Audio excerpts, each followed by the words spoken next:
Nunca pensé que mi propia hija me cerraría la puerta en mi cara la víspera de Navidad, gritándome que prefería estar sola antes que conmigo, sin saber que en mi bolsillo llevaba las llaves del BMW de 50.000 euros que acababa de comprarle como regalo. Lo que ella no sabía es que esa humillación sería la última vez que me faltaría al respeto, porque en los siguientes 10 minutos tomaría la decisión más dolorosa pero necesaria de mi vida como padre. Antes de continuar, suscríbete al canal, activa la campanita porque todos los días tenemos nuevas historias. Deja tu like y cuéntanos en los comentarios desde qué ciudad nos estás viendo. Me llamo Emilio Vázquez Ruiz, tengo 64 años y durante toda mi vida creí que ser un buen padre significaba dar todo por mis hijos sin esperar nada a cambio. Trabajé como ingeniero industrial durante 40 años en la empresa Construcciones Industriales del Norte, donde comencé como simple técnico y terminé como director de proyectos. Cada euro que gané, cada sacrificio que hice, cada hora extra que trabajé, todo fue pensando en garantizar el mejor futuro posible para mi única hija, Natalia Vázquez Moreno. Natalia tiene 32 años y es arquitecta, una profesión que pude costearle gracias a los ahorros de toda una vida. Estudió en la Universidad Politécnica de Madrid, donde los costos anuales superaban los 8.000 euros, sin contar materiales y gastos personales. Durante sus 6 años de carrera, invertí aproximadamente 60.000 euros en su educación, dinero que jamás consideré un gasto, sino la mejor inversión que podía hacer. Después de graduarse, se casó con Adrián Castillo Núñez, un ingeniero informático que parecía un buen hombre. Tuvieron una hija preciosa, Paula, que hoy tiene 8 años y es la luz de mis ojos. Sin embargo, el matrimonio no funcionó y se divorciaron hace 3 años. Durante ese proceso difícil, fui yo quien ayudó a Natalia con los gastos legales, quien le dio el dinero para el depósito de su nuevo apartamento en Chamberí y quien siguió apoyándola económicamente mientras se estabilizaba profesionalmente. El 24 de diciembre de 2023, esa maldita víspera de Navidad que cambió todo entre nosotros, me dirigí hacia su apartamento en la calle Fernández de los Ríos con el corazón lleno de ilusión. En el asiento del copiloto de mi Audi A6 llevaba 3 bolsas elegantes de El Corte Inglés con regalos para Paula. Una bicicleta rosa de la marca Orbea que costó 400 euros, varios juegos educativos y ropa de invierno. Para Natalia había comprado un bolso de cuero italiano que había estado mirando durante semanas, valorado en 600 euros, pero el regalo principal, el que realmente me tenía emocionado, eran las llaves del BMW X3 blanco que había comprado esa misma mañana en el concesionario de la calle Serrano. 50.000 euros exactos, pagados de contado con mis ahorros de jubilación. Había notado que Natalia había estado comentando durante meses que su viejo Seat León estaba dando problemas mecánicos constantes y pensé que sería el regalo perfecto. Llegué a su edificio exactamente a las 5:30 de la tarde. Era un día frío típico de diciembre madrileño, con esa humedad que se cuela hasta los huesos. Subí las escaleras hasta el 3er piso, mis pasos resonando en el hueco de la escalera de mármol gris. El edificio, construido en los años 80, tenía esa elegancia sobria característica de Chamberí. Toqué el timbre con la alegría de un niño en Nochebuena. Durante los segundos que esperé, imaginé la cara de sorpresa y felicidad de Natalia al ver las llaves del BMW. Imaginé el abrazo agradecido que me daría. Imaginé cómo Paula saltaría de emoción al ver sus regalos. Qué ingenuo fui al pensar que mi hija aún conservaba algo del cariño que yo creía haber sembrado durante tantos años. La puerta se abrió y apareció Natalia, pero su expresión no fue la que esperaba. No había sonrisa, no había calidez navideña, solo una mueca de fastidio que me heló la sangre. Llevaba puesto un suéter beige de cachemira que yo le había regalado el año anterior y unos pantalones negros ajustados. Su cabello castaño estaba recogido en una coleta alta y sus ojos verdes me miraban con una frialdad que jamás había visto dirigida hacia mí. «¿Qué haces aquí, papá?», fueron sus primeras palabras. No hola, no feliz Nochebuena.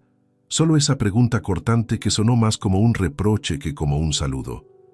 Natalia, hija, vengo a traerte los regalos de Navidad para ti y para Paula, le dije, intentando mantener el tono alegre a pesar de la frialdad de su recibimiento. Tengo sorpresas muy especiales que sé que te van a encantar. ¿No podías haber llamado antes?, me respondió con un suspiro exagerado, como si mi presencia fuera una molestia terrible. Estoy ocupada preparando la cena. Tengo invitados que van a llegar pronto y francamente no tengo tiempo para visitas no programadas. Esas palabras me cayeron como un balde de agua fría. ¿Visitas no programadas? ¿Desde cuándo su padre necesitaba cita previa para visitarla en Nochebuena? Hija, solo serán unos minutos, insistí, tratando de mantener la calma. Además, mañana es Navidad. Pensé que podríamos pasar un rato juntos, como siempre hemos hecho. La expresión de Natalia se endureció aún más. Cruzó los brazos sobre el pecho y me miró con una frialdad que jamás olvidaré. Papá, de verdad que no puedo ahora. Mis planes para esta noche no te incluyen. Ya somos adultos, ya no necesito que aparezcas por aquí cuando se te ocurra. Prefiero estar sola que tener que lidiar con esto ahora mismo. Y entonces ocurrió lo impensable. Natalia dio un paso atrás, me miró directamente a los ojos con una dureza que jamás pensé que fuera capaz de dirigir hacia mí, y me cerró la puerta en la cara. El sonido del pestillo al cerrarse resonó en el pasillo como un disparo que atravesó mi corazón de padre. Me quedé allí parado, en ese pasillo silencioso, con las bolsas de regalos en las manos y las llaves del BMW de 50.000 euros en el bolsillo, sintiendo cómo 64 años de vida se desmoronaban en un instante. Permanecí inmóvil durante varios minutos en ese pasillo, escuchando el eco de mis propios latidos mientras procesaba lo que acababa de suceder.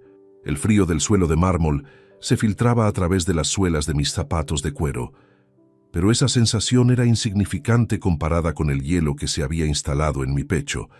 Las luces automáticas del edificio se encendían y apagaban siguiendo mi presencia, como si el mismo inmueble fuera testigo silencioso de mi humillación. Bajé lentamente hasta el portal y me senté en uno de los escalones de granito del edificio. Desde esa posición podía ver las ventanas del apartamento de Natalia en el tercer piso, iluminadas con una luz cálida que contrastaba brutalmente con la frialdad que acababa de experimentar. Dejé las bolsas del Corte Inglés a mi lado y saqué las llaves del BMW de mi bolsillo derecho. El llavero plateado brillaba bajo la luz amarillenta de las farolas, reflejando mi rostro cansado en su superficie pulida. ¿Cómo había llegado a este punto? Durante los siguientes 20 minutos, mi mente comenzó a repasar cronológicamente los últimos 2 años, buscando las señales que había ignorado, los momentos donde debería haber actuado de manera diferente.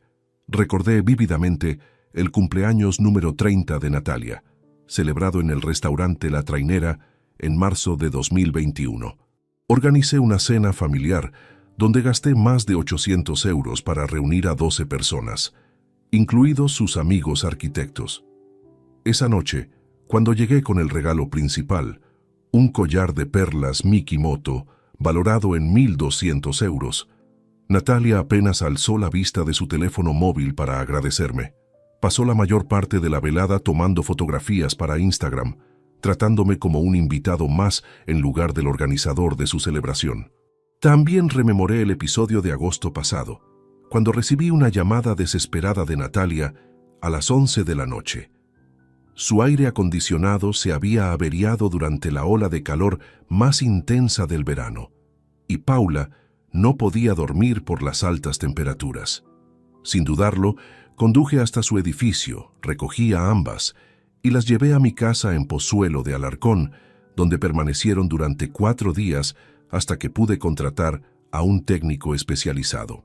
El costo de la reparación ascendió a 900 euros, dinero que pagué sin pestañear. Sin embargo, lo que más me dolió recordar fue la actitud de Natalia durante esos días en mi hogar.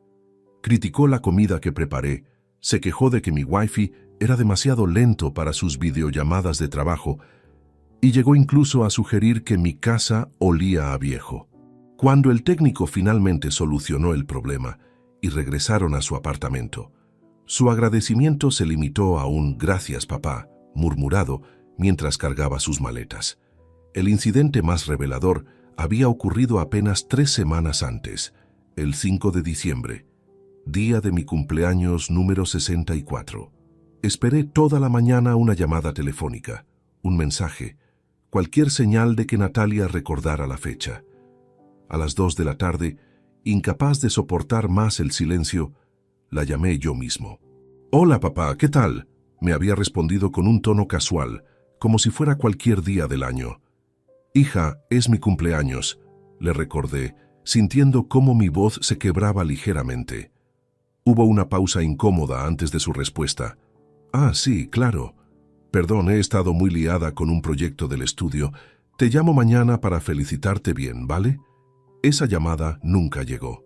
Al día siguiente recibí un mensaje de WhatsApp a las 11:30 de la noche que decía simplemente: «Feliz cumpleaños atrasado, papá. Un beso».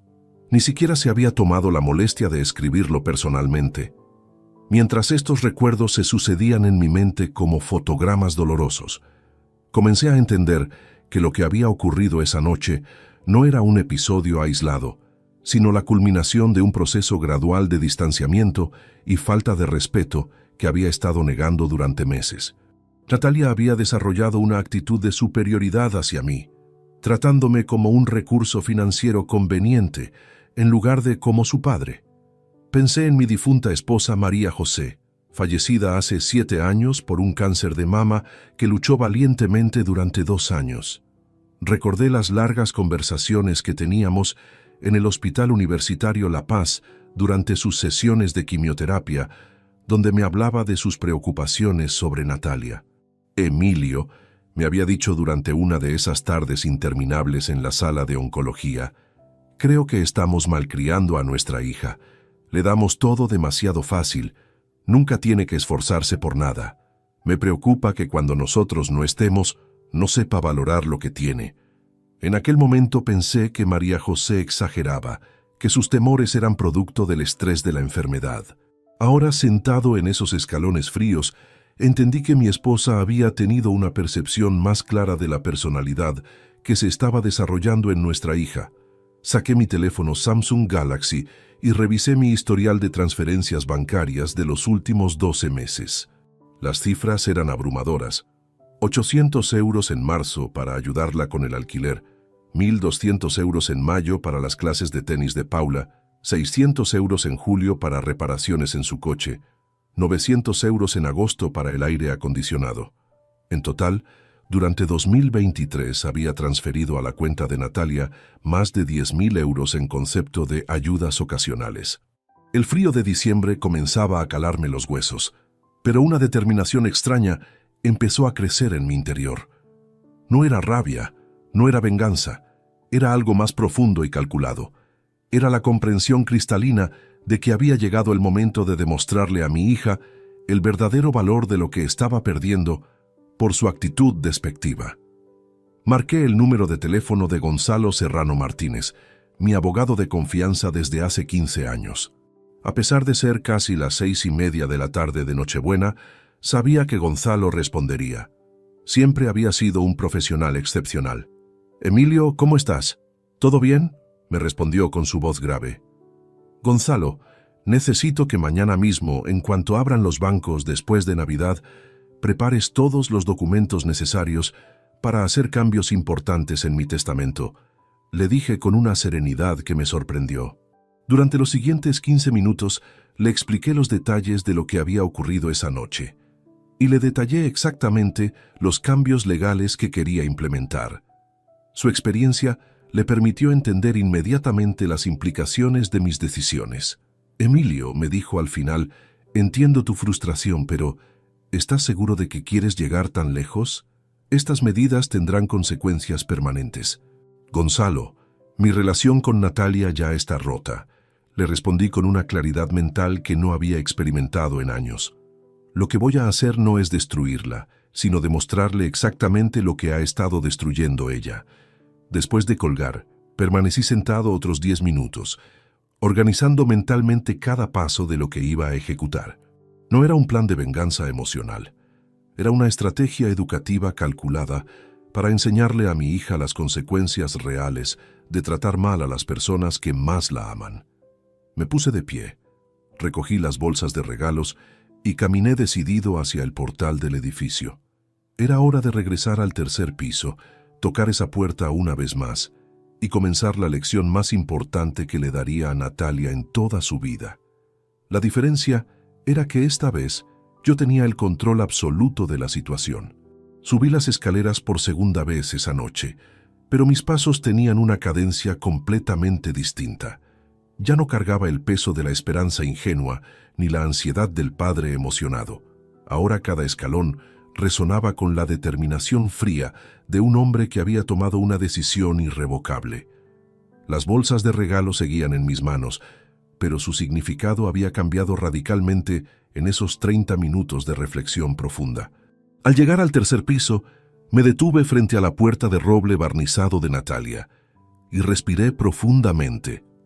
Podía escuchar voces y risas provenientes del interior del apartamento. Era evidente que sus invitados ya habían llegado, esas personas que eran más importantes que su propio padre en una noche como Nochebuena. El sonido de copas chocando y conversaciones animadas me confirmó que mi hija estaba disfrutando perfectamente de su velada sin mí. Toqué el timbre 3 veces consecutivas, con intervalos de 2 segundos entre cada pulsación. Era un patrón deliberado, el mismo que usaba cuando Natalia era pequeña y quería que supiera que era papá quien llegaba a casa. Esperé exactamente 60 segundos antes de volver a tocar, esta vez manteniendo el dedo presionado durante 5 segundos completos. El ruido del interior se redujo considerablemente. Escuché pasos acercándose a la puerta, el sonido inconfundible de los tacones altos de Natalia sobre el parqué de su salón. También distinguí el murmullo de voces preguntándose quién podía ser a esas horas, y la respuesta irritada de mi hija: «Debe ser mi padre otra vez. No puedo creer que haya vuelto». La puerta se abrió bruscamente, y Natalia apareció con una expresión de fastidio aún más pronunciada que antes. Había cambiado de ropa. Ahora llevaba un vestido negro elegante de la marca Zara, que yo le había comprado para su última entrevista de trabajo, complementado con unos pendientes de plata que fueron mi regalo de cumpleaños para ella el año anterior. La ironía de verla lucir regalos míos mientras me trataba con desprecio no pasó desapercibida. «Papá, ¿en serio? ¿De verdad has vuelto después de lo que te dije?» Sus palabras salieron como dardos envenenados, cargadas de una exasperación teatral que claramente pretendía que sus invitados la escucharan. «Natalia, solo quiero entregar estos regalos y después me marcho», le respondí con una calma que la desconcertó visiblemente. Mi tono era diferente al de media hora antes. Ya no había súplica en mi voz, solo una serenidad helada que no estaba acostumbrada a escuchar de mí. «No puedes dejarlos ahí y ya está», me dijo señalando el suelo del pasillo. «Estoy con invitados, papá. Es Nochebuena, tengo una cena organizada y francamente tu insistencia me está resultando muy incómoda». Era el momento perfecto para ejecutar la primera fase de mi plan. Saqué lentamente las llaves del BMW de mi bolsillo izquierdo, manteniéndolas en la palma de mi mano abierta para que fueran claramente visibles.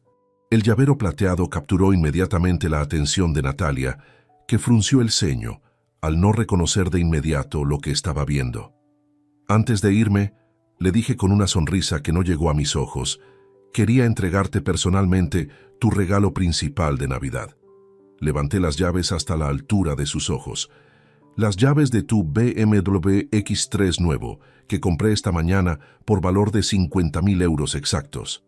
La expresión de Natalia cambió instantáneamente.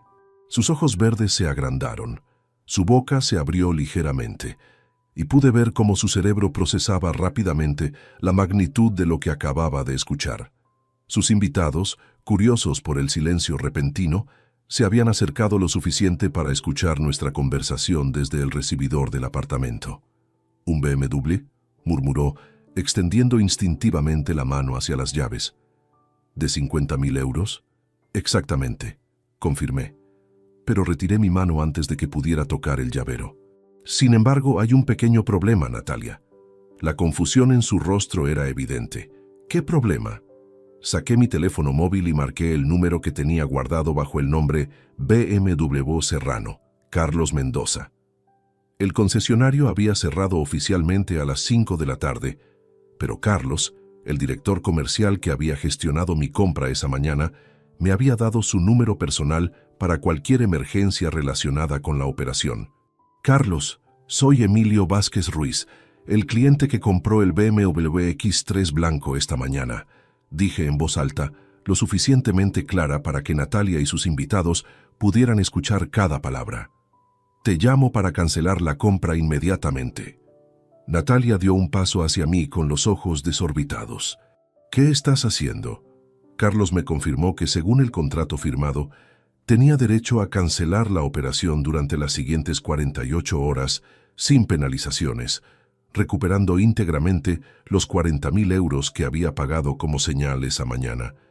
El vehículo aún no había sido matriculado a mi nombre, por lo que la cancelación era perfectamente viable desde el punto de vista legal. Perfecto, Carlos. Mañana por la mañana, en cuanto abráis después de Navidad, pasaré por el concesionario para firmar la cancelación y recuperar mi dinero, confirmé mientras mantenía contacto visual directo con Natalia. Mi hija intentó arrebatarme el teléfono. Papá, espera, no hagas eso. Colgué la llamada y guardé el móvil en mi chaqueta. ¿Ahora sí tienes tiempo para hablar conmigo, Natalia? Papá, por favor, no canceles la compra, me suplicó, y por primera vez esa noche su voz había perdido esa frialdad despectiva. Ha sido un malentendido. Estoy estresada, tengo mucha presión en el trabajo, no quise ser tan brusca contigo. Un malentendido, repetí, saboreando cada sílaba. Interesante elección de palabras. Sus invitados permanecían en silencio absoluto desde el recibidor, convertidos en testigos involuntarios de una lección que mi hija estaba a punto de recibir de la manera más pública posible. Pude distinguir al menos 4 personas, 2 mujeres y 2 hombres, probablemente sus compañeros del estudio de arquitectura. Volví a sacar mi teléfono y marqué el número del Banco Santander, específicamente la línea directa de atención al cliente premium que tenía disponible las 24 horas por ser cliente de banca privada desde hace 15 años. Buenas noches, soy Emilio Vázquez Ruiz, cliente número 3047891, dije al operador que atendió mi llamada. Necesito cancelar inmediatamente la tarjeta de crédito adicional asociada a mi cuenta principal. Natalia se puso pálida. Papá, no. La tarjeta está a nombre de Natalia Vázquez Moreno. Continué proporcionando al operador los datos necesarios. DNI 456789012A. Quiero que quede bloqueada y cancelada de forma permanente a partir de este momento. El operador me confirmó que la cancelación quedaría efectiva inmediatamente y que la tarjeta ya no podría utilizarse para ninguna transacción. También me informó que cualquier compra pendiente de procesamiento sería rechazada automáticamente. Papá, esa tarjeta la uso para todo, gritó Natalia, sin importarle que sus invitados fueran testigos de su desesperación. Para la compra, para el combustible, para los gastos de Paula. Efectivamente, le respondí con una tranquilidad glacial. La has usado durante 5 años para gastos que totalizan aproximadamente 3.000 euros mensuales. Gastos que yo he estado cubriendo sin recibir jamás un agradecimiento sincero. Marqué un tercer número, esta vez de la compañía de seguros Mapfre, donde tenía contratado un seguro de vida con una cobertura de 200.000 euros. Natalia había sido la beneficiaria única de esa póliza desde la muerte de su madre, pero eso estaba a punto de cambiar. Buenas noches, soy Emilio Vázquez Ruiz, póliza número L456789. Comuniqué al operador de seguros. Necesito modificar urgentemente los beneficiarios de mi seguro de vida.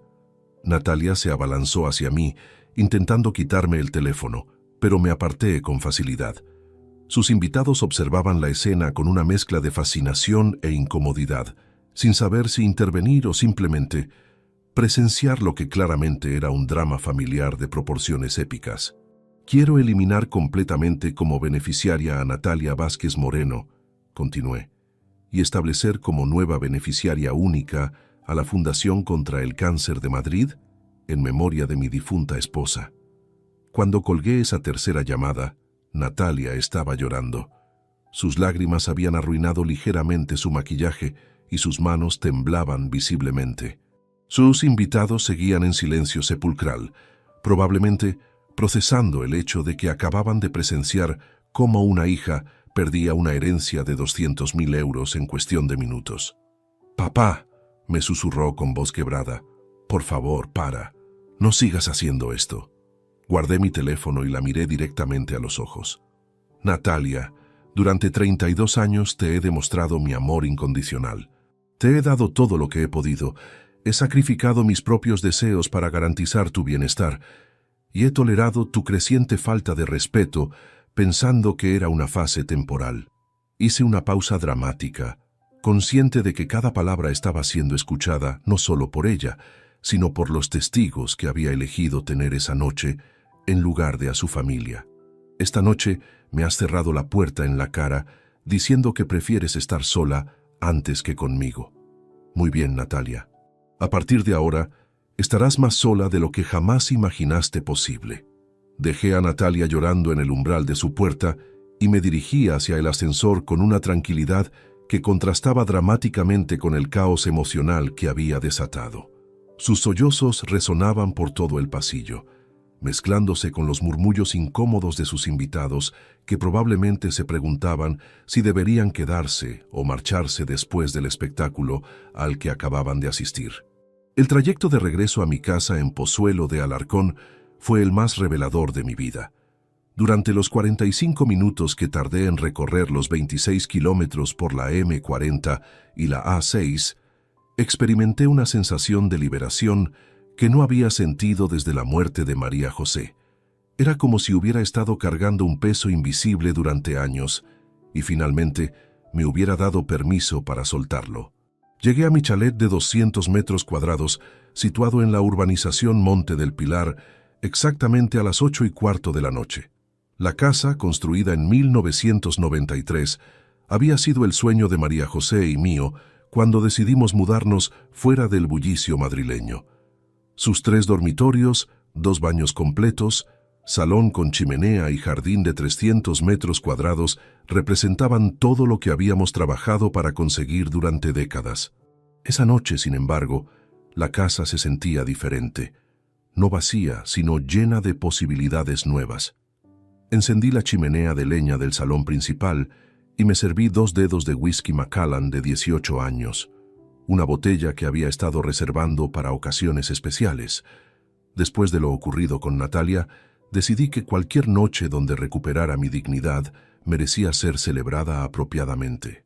Me senté en mi sillón de cuero marrón, el mismo donde había pasado incontables tardes leyendo, mientras María José tejía en el sofá de enfrente, y comencé a planificar meticulosamente cada movimiento que ejecutaría durante los próximos días.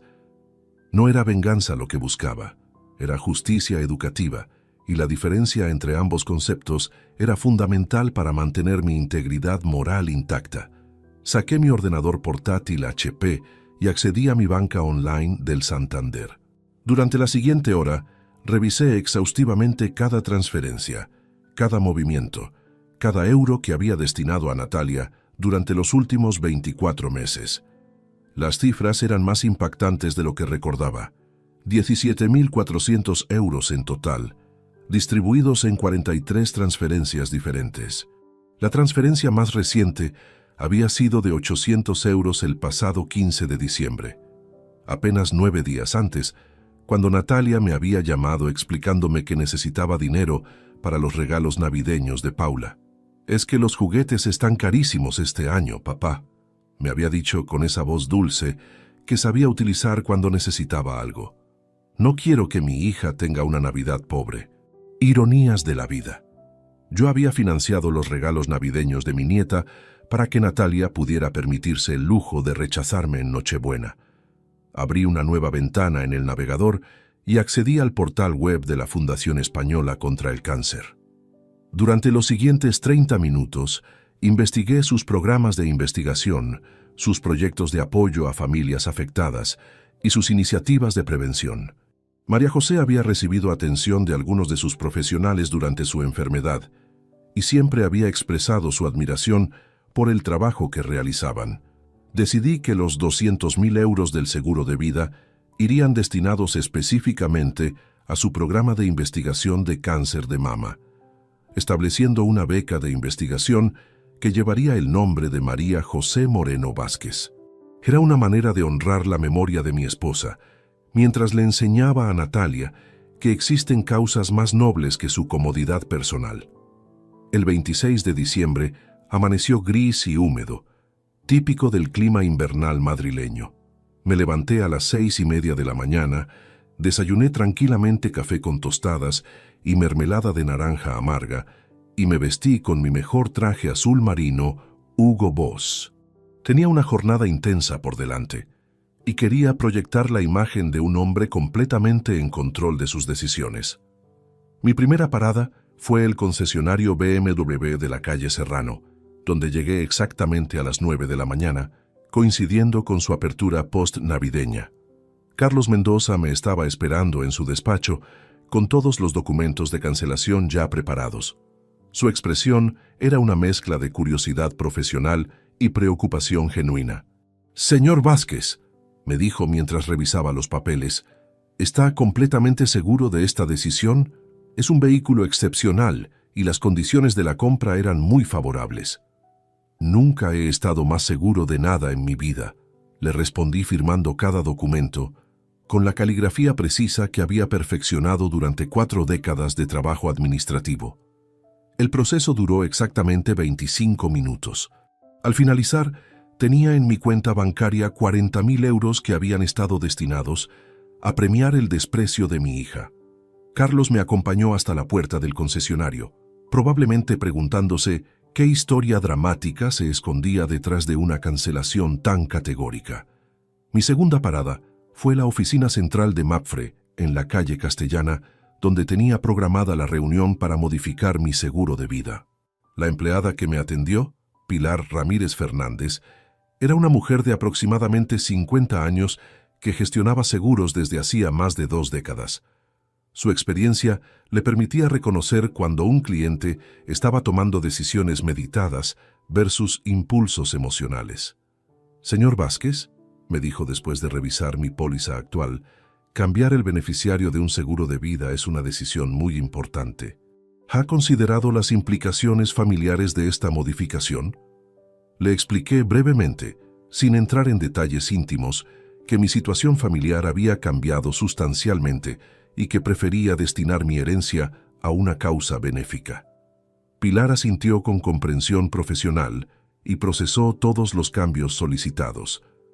«La Fundación contra el Cáncer es una excelente elección», me comentó mientras preparaba los documentos finales. «Realizan un trabajo extraordinario y estoy segura de que su donación tendrá un impacto muy positivo». Cuando salí de la oficina de Mapfre a las 11:15 de la mañana, sentí como si hubiera cerrado definitivamente un capítulo de mi vida y abierto otro completamente nuevo. Los 200.000 euros que Natalia había dado por sentados durante años ahora ayudarían a salvar vidas de mujeres que enfrentaban el mismo enemigo que se llevó a María José. Mi tercera y última parada fue el Banco Santander, donde tenía programada una reunión con mi gestor personal, Fernando Aguirre López, para cerrar definitivamente todas las cuentas compartidas con Natalia. Fernando había sido mi asesor financiero durante los últimos 8 años y había presenciado cada transferencia generosa que había hecho a mi hija. «Don Emilio», me dijo con evidente preocupación, «estos cambios son muy drásticos. ¿Ha hablado con Natalia sobre estas decisiones?». «Fernando, mi hija tuvo 32 años para aprender a valorar lo que tenía», le respondí mientras firmaba los documentos de cierre. «A partir de ahora, tendrá el resto de su vida para entender lo que perdió».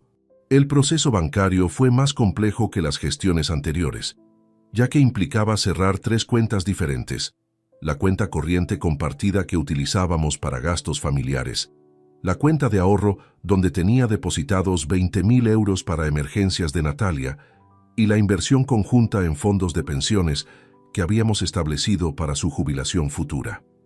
En total, recuperé 63.000 euros que habían estado disponibles para mi hija durante años. Decidí transferir la totalidad de esa cantidad a una nueva cuenta de inversión agresiva, destinada a financiar los viajes internacionales que María José y yo habíamos planeado hacer después de mi jubilación. Cuando salí del banco a las 2 de la tarde, mi teléfono móvil mostraba 14 llamadas perdidas de Natalia y 6 mensajes de WhatsApp que no me molesté en leer. Era evidente que había comenzado a experimentar las primeras consecuencias reales de sus acciones de Nochebuena, y su desesperación era palpable incluso a través de la tecnología. Regresé a casa sintiendo una satisfacción profunda y serena. No era la alegría maléfica de la venganza cumplida, sino la tranquilidad del hombre que finalmente había tomado el control de su propia dignidad.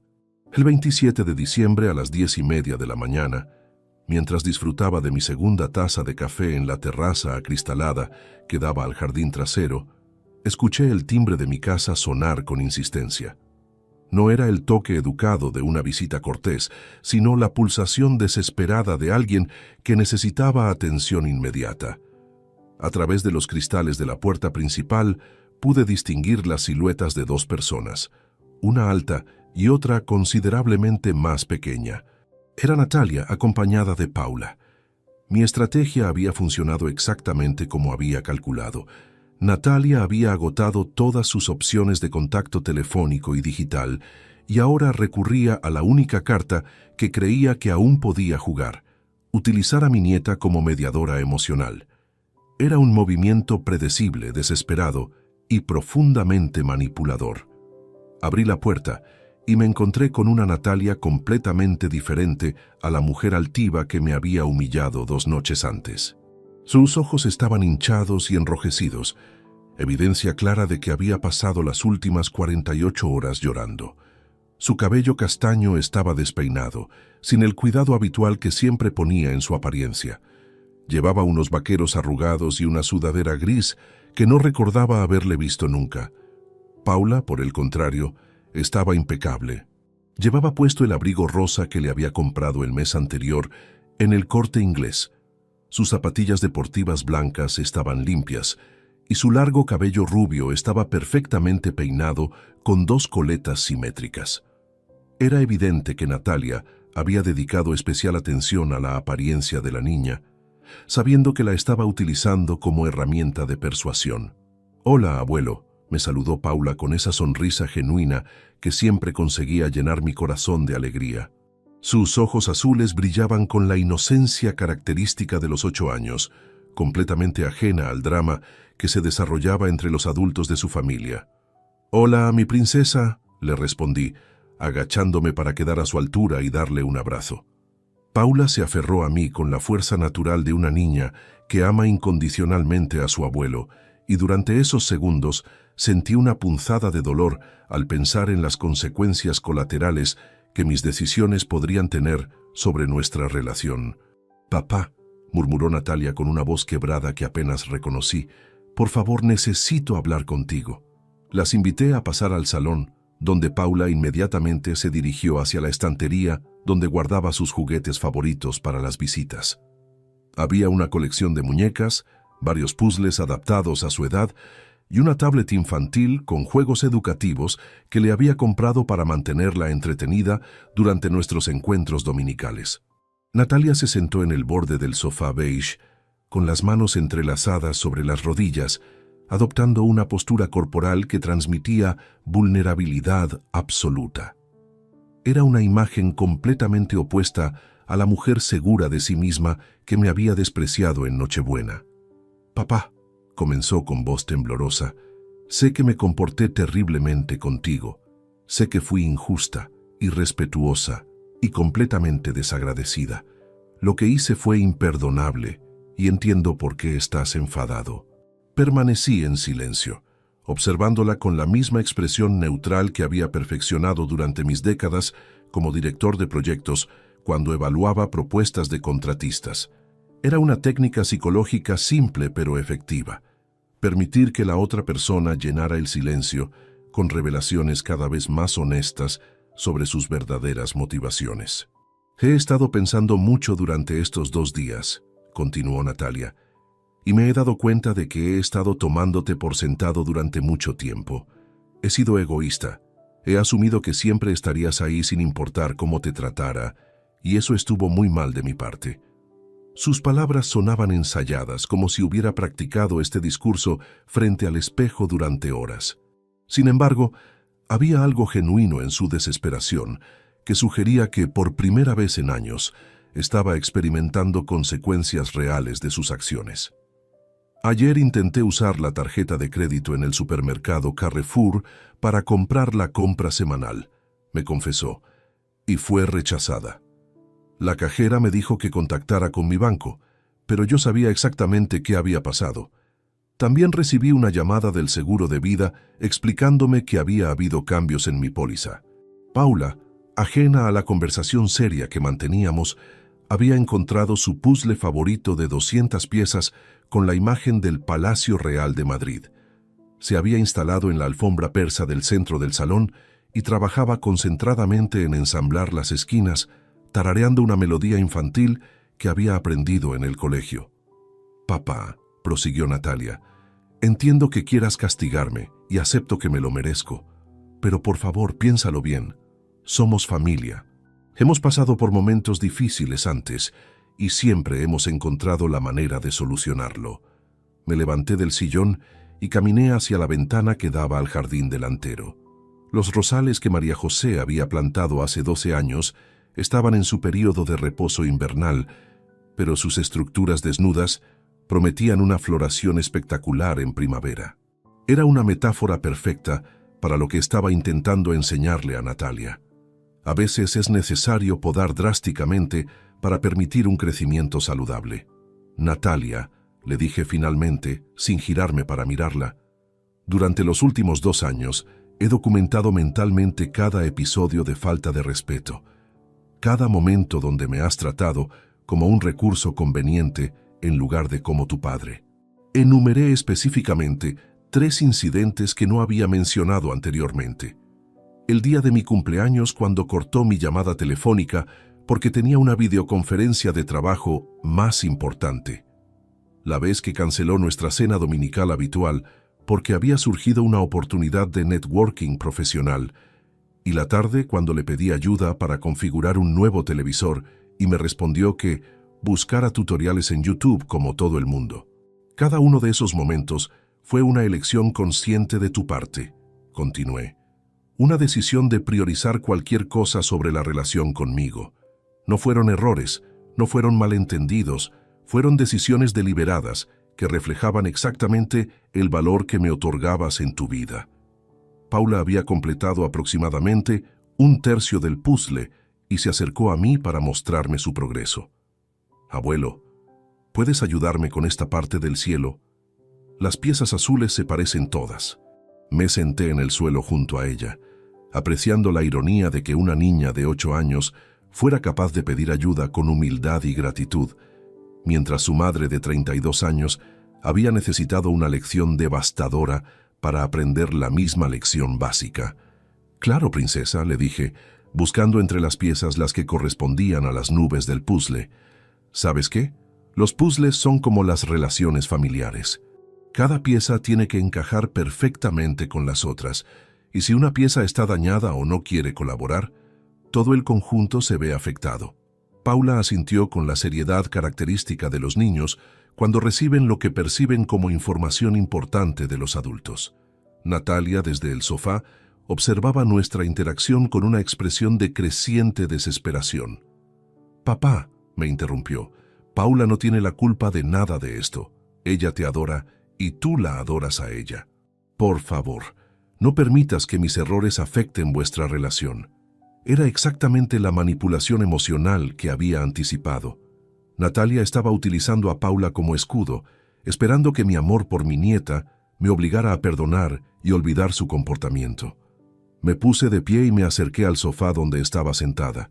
Me coloqué directamente frente a ella, estableciendo contacto visual directo, y hablé con la misma frialdad calculada que había usado en Nochebuena.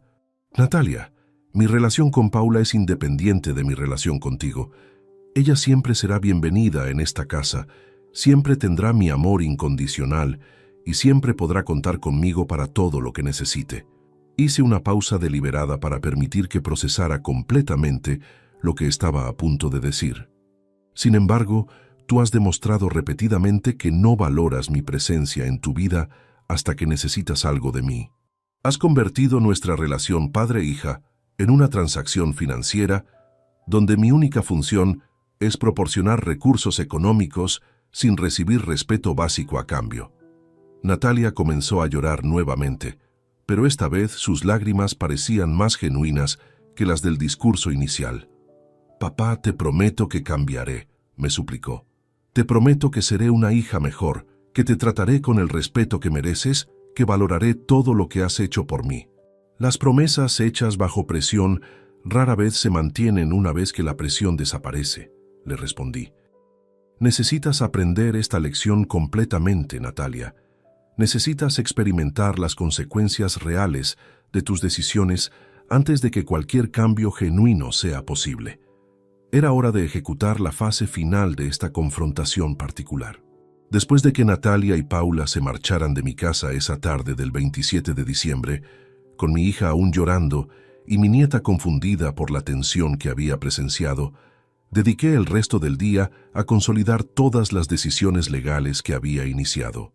No era suficiente haber cortado el apoyo económico inmediato. Necesitaba asegurarme de que los cambios fueran permanentes e irreversibles, eliminando cualquier posibilidad de que un momento de debilidad emocional me llevara a revertir las medidas educativas que estaba implementando. A las 9 de la mañana del 28 de diciembre, me presenté puntualmente en el despacho de Gonzalo Serrano Martínez, ubicado en un elegante edificio de oficinas de la calle Alcalá, cerca del Retiro. Gonzalo había sido no solo mi abogado durante 15 años, sino también testigo de la evolución de mi relación con Natalia. Había redactado mi testamento original después de la muerte de María José, había gestionado los trámites del divorcio de mi hija y había sido consultor legal en varias de las inversiones importantes que había hecho pensando en el futuro de mi familia. Su despacho reflejaba la sobriedad y elegancia que caracterizaban su trabajo. Estanterías de roble repletas de códigos legales, diplomas enmarcados de la Universidad Complutense y una mesa de caoba maciza donde había firmado documentos que habían definido momentos cruciales de mi vida. Esa mañana, sin embargo, íbamos a firmar papeles que redefinirían completamente el futuro de mi patrimonio. «Emilio», me dijo Gonzalo mientras revisaba los borradores que había preparado según mis instrucciones telefónicas de Nochebuena. «He redactado todos los cambios que solicitaste, pero debo cumplir con mi obligación profesional de asegurarme de que comprendes completamente las implicaciones de estas modificaciones». Gonzalo tenía 61 años, 3 menos que yo, y su experiencia de 30 años como abogado especializado en derecho de familia le había enseñado a reconocer cuando un cliente actuaba por impulso emocional versus cuando tomaba decisiones meditadas. Su preocupación era genuina, pero también profesional. «La nueva distribución testamentaria que propones», continuó, «reduce la herencia de Natalia del 75% de tu patrimonio a únicamente el 5%. Eso significa que en lugar de heredar aproximadamente 450.000 euros, recibiría solamente 30.000 euros. Le confirmé que había calculado exactamente esas cifras. Mi patrimonio total, incluyendo la casa de Pozuelo valorada en 300.000 euros, mis ahorros e inversiones por valor de 200.000 euros y el seguro de vida ya modificado, ascendía a aproximadamente 600.000 euros. Bajo el testamento anterior, Natalia habría heredado la mayoría absoluta de esa riqueza que había acumulado durante 4 décadas de trabajo. El 70% restante, explicó Gonzalo leyendo el documento, se distribuirá de la siguiente manera: 40% para la Fundación contra el Cáncer en memoria de María José Moreno Vázquez, 20% para Paula Castillo Vázquez, en un fideicomiso que se liberará cuando cumpla 25 años, y 10% para la Asociación de Jubilados de Construcciones Industriales del Norte. Era una distribución que reflejaba mis valores genuinos en lugar de las obligaciones familiares, asumidas automáticamente. La Fundación contra el Cáncer representaba mi compromiso con honrar la memoria de María José, ayudando a otras familias que enfrentaran la misma batalla. El fideicomiso para Paula garantizaba que mi nieta tuviera seguridad económica independientemente de las decisiones de su madre. Y el porcentaje destinado a mis antiguos compañeros de trabajo reconocía las relaciones profesionales que habían sido más leales que algunas familiares. Gonzalo, le dije mientras firmaba cada página del Nuevo Testamento, durante los últimos 2 años, Natalia me ha demostrado consistentemente que mi valor en su vida se limita a mi capacidad de proporcionarle beneficios económicos. Este testamento simplemente refleja la realidad de esa relación. El proceso de firma duró aproximadamente 45 minutos, ya que cada modificación requería mi inicial en los márgenes, además de la firma completa al final de cada sección. Gonzalo había incluido cláusulas específicas que impedían cualquier impugnación legal del documento, basándose en mi capacidad mental plena y la documentación detallada de los motivos para los cambios. Una de las protecciones más importantes que he incluido, me explicó Gonzalo, es la cláusula de no impugnación. Si Natalia intenta desafiar legalmente este testamento, automáticamente perdería incluso el 5% que le he asignado, y esa porción se redistribuiría entre los otros beneficiarios. Era una medida preventiva brillante que garantizaba que cualquier intento de revertir mis decisiones resultaría en consecuencias aún más severas para mi hija. Gonzalo había anticipado correctamente que Natalia, una vez que procesara completamente la magnitud de lo que había perdido, podría recurrir a medidas legales desesperadas. Después de completar los trámites testamentarios, me dirigí al Banco Santander para ejecutar la fase final de mi reorganización patrimonial. Mi objetivo era consolidar todas mis cuentas bajo mi control exclusivo y establecer inversiones que reflejaran mis nuevas prioridades de vida.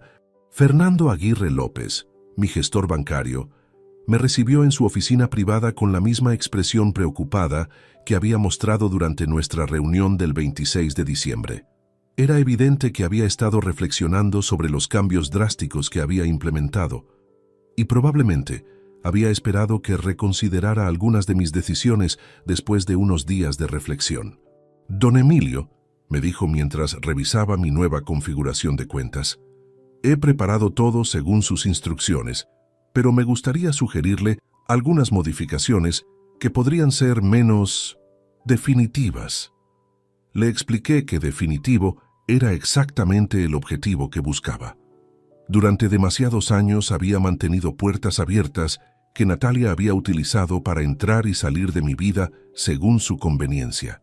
Era momento de cerrar esas puertas permanentemente y establecer límites que fueran imposibles de malinterpretar. «Quiero establecer 3 nuevas cuentas de inversión», le instruí. La primera, con 50.000 euros, destinada exclusivamente a financiar viajes internacionales. La segunda, con 30.000 euros, para actividades de ocio y desarrollo personal que he postergado durante décadas. Y la tercera, con 20.000 euros, como fondo de emergencia para gastos relacionados con Paula, pero que solo yo puedo autorizar. Fernando procesó estas instrucciones mientras calculaba mentalmente las implicaciones. Era evidente que entendía que estaba presenciando la transformación completa de un hombre que había vivido exclusivamente para su familia hacia alguien que finalmente se priorizaba a sí mismo. «La cuenta destinada a viajes», me comentó mientras configuraba los productos de inversión, «podría generar rendimientos interesantes si la diversificamos en fondos de renta variable internacional. ¿Ha considerado destinos específicos para sus planes de viaje?». Durante los siguientes 20 minutos, mientras Fernando completaba la documentación bancaria, le conté sobre los viajes que María José y yo habíamos planeado realizar después de mi jubilación. Un crucero por el Mediterráneo Oriental, visitando Grecia y Turquía, un recorrido por los castillos del Valle del Loira en Francia, y una estancia de 3 semanas en Nueva Zelanda, explorando sus parques naturales. María José había investigado meticulosamente cada uno de esos destinos, le expliqué. Tenía carpetas llenas de folletos turísticos, mapas marcados con lugares específicos que quería visitar, e incluso había empezado a aprender frases básicas en griego. Su enfermedad nos robó esos sueños, pero ahora tengo la oportunidad de realizarlos en su honor. Era la primera vez en años que hablaba de planes futuros que no incluían las necesidades o demandas de Natalia. La sensación de libertad era embriagadora, como si hubiera estado reteniendo la respiración durante décadas y finalmente pudiera exhalar completamente. Cuando salí del banco a las 2:30 de la tarde, llevaba en mi cartera las tarjetas de débito de 3 cuentas nuevas que representaban mi independencia absoluta. También tenía confirmación escrita de que todas las cuentas previamente compartidas con Natalia habían sido oficialmente cerradas y sus fondos redistribuidos según mis nuevas prioridades. El último paso de mi jornada de reorganización fue visitar la agencia de viajes Halcón Viajes en el centro comercial La Vaguada. Quería convertir inmediatamente mis planes de viaje de conceptos abstractos en reservas concretas con fechas específicas. Era una manera de garantizar que mi nueva vida comenzara inmediatamente, no en algún momento futuro indefinido. La agente de viajes, una mujer de aproximadamente 40 años, llamada Carmen Delgado Ruiz, mostró un entusiasmo genuino cuando le expliqué que quería planificar 3 viajes internacionales para los próximos 12 meses. Era evidente que no recibía frecuentemente clientes dispuestos a hacer reservas tan significativas en una sola consulta. El crucero por el Mediterráneo que me describe suena extraordinario, me dijo mientras buscaba opciones en su sistema informático. Tenemos una salida desde Barcelona el 15 de marzo que incluye exactamente los destinos que menciona: Atenas, Santorini, Estambul y Dubrovnik. Son 14 días de navegación con todas las comidas incluidas. Reservé ese crucero sin dudarlo, pagando los 3.200 euros directamente con mi nueva tarjeta de débito destinada a viajes. Carmen también me ayudó a planificar el recorrido por Francia para mayo, y comenzamos a investigar opciones para Nueva Zelanda en septiembre. Cuando regresé a casa esa noche, tenía en mi poder 3 confirmaciones de reserva que representaban el comienzo de una vida completamente nueva. Por primera vez en décadas, mis recursos económicos estarían destinados exclusivamente a mi propio bienestar y disfrute. Las decisiones estaban tomadas, los documentos estaban firmados y las medidas eran irreversibles. El 2 de enero de 2024, exactamente una semana después de mi transformación personal, recibí la primera evidencia concreta de que Natalia estaba comenzando a experimentar las consecuencias prácticas de mis decisiones. No fue una llamada telefónica ni un mensaje desesperado, sino algo mucho más humillante para ella: el testimonio directo de su crisis financiera a través de terceras personas que conocían nuestra situación familiar. Carmen Jiménez Pérez, mi vecina de 72 años que vivía en el chalet contiguo al mío, en la urbanización Monte del Pilar, me detuvo mientras regresaba de mi caminata matutina por el parque municipal. Carmen había sido amiga íntima de María José durante los 15 años que vivimos en esa comunidad, y después de la muerte de mi esposa se había convertido en una confidente ocasional y observadora discreta de los acontecimientos familiares. Emilio, me dijo con esa expresión de preocupación genuina característica de las personas mayores cuando perciben problemas en las familias vecinas. Ayer vi a tu hija en el supermercado Mercadona de la Avenida de Europa y parecía estar teniendo dificultades con el pago de su compra. Carmen me explicó que había presenciado cómo Natalia intentó pagar una compra de aproximadamente 120 euros con 3 tarjetas diferentes, y todas fueron rechazadas consecutivamente por el terminal de pago. La cajera, una mujer joven que probablemente no tenía experiencia gestionando situaciones tan incómodas, había sugerido que Natalia contactara con su banco para resolver el problema técnico. Tu hija tuvo que dejar la mitad de los productos en el mostrador, continuó Carmen, y solo pudo llevarse lo más básico: leche, pan, algo de fruta y comida para Paula. Era evidente que estaba muy avergonzada, especialmente porque había otras personas de Chamberí en la cola que la reconocieron. Esta información me proporcionó una satisfacción fría y calculada. Natalia, que durante años había utilizado mis recursos financieros sin considerar su origen ni su límite, estaba experimentando por primera vez en su vida adulta las restricciones económicas reales. No era pobreza absoluta, ya que tenía sus ingresos como arquitecta, pero sí era la realidad de vivir exclusivamente con lo que ganaba por su propio esfuerzo. Esa misma tarde, mientras organizaba algunos documentos en mi despacho doméstico, recibí una llamada inesperada de Ricardo Molina Sánchez, el director del estudio de arquitectura donde trabajaba Natalia. Ricardo y yo nos habíamos conocido en varias ocasiones durante eventos sociales relacionados con el trabajo de mi hija, y siempre había mostrado respeto y admiración por mi carrera profesional en la ingeniería industrial. «Don Emilio», me dijo con un tono incómodo que sugería que la conversación no sería agradable, «lamento mucho molestarle, pero necesito hablar con usted sobre una situación delicada relacionada con Natalia». Ricardo me explicó que durante los últimos 3 días, Natalia había estado comportándose de manera errática en la oficina. Había llegado tarde en 2 ocasiones, algo completamente inusual en ella. Había cometido errores significativos en los cálculos de un proyecto importante para un cliente corporativo y había tenido un altercado verbal con Mónica Torres, una compañera arquitecta, por un tema aparentemente insignificante relacionado con el uso de la impresora común. «Lo más preocupante», continuó Ricardo, «fue lo que ocurrió esta mañana. Natalia recibió una llamada telefónica personal durante una reunión con clientes y después de colgar, se disculpó diciendo que tenía una emergencia familiar y se marchó inmediatamente, dejando la presentación a medias. Era evidente que Natalia estaba desmoronándose emocionalmente bajo la presión de sus nuevas circunstancias. Durante años, había vivido con la seguridad psicológica de saber que cualquier problema financiero o crisis personal podía resolverse con una simple llamada telefónica a su padre. Ahora, por primera vez en décadas, estaba completamente sola frente a las responsabilidades de la vida adulta. «Ricardo», le respondí con la misma profesionalidad que había caracterizado mis relaciones laborales durante 40 años. «Agradezco su preocupación por Natalia, pero los problemas personales que está experimentando son consecuencia directa de decisiones que ella tomó conscientemente».